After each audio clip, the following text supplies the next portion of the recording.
इचलकरंजीत गीता एजन्सीजमध्ये चोरी, 2,30,000 रुपयांचा मुद्देमाल जप्त.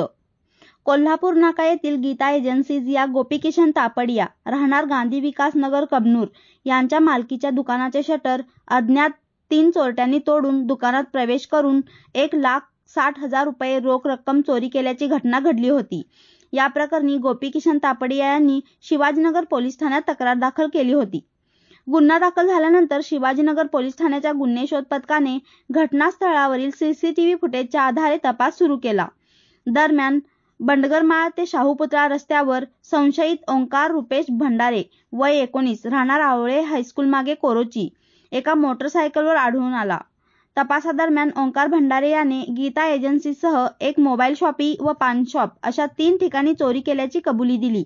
त्याच्याकडून एकूण 1,25,000 रुपये रोख, मोबाईल फोन व गुन्ह्यात वापरलेली मोटरसायकल असा एकूण 2,30,000 रुपये किमतीचा मुद्देमाल जप्त करण्यात आला आहे. या गुन्ह्यात 2 अल्पवयीन बालकांचाही सहभाग असून त्यांनाही ताब्यात घेण्यात आले आहे. या संपूर्ण कारवाईस माननीय पोलीस अधीक्षक श्री योगेश कुमार गुप्ता, अपर पोलीस अधीक्षक श्री निकेश खाटमोडे पाटील, उपविभागीय पोलीस अधिकारी श्री समरसिंह साळवे यांचे मार्गदर्शन लाभले.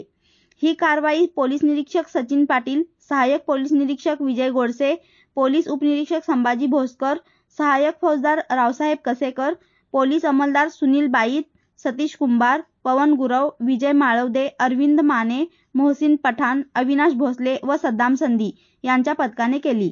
या घटनेचा अधिक तपास शिवाजीनगर पोलीस करीत आहेत. MS-51 न्यूज करिता मुबारक शेख.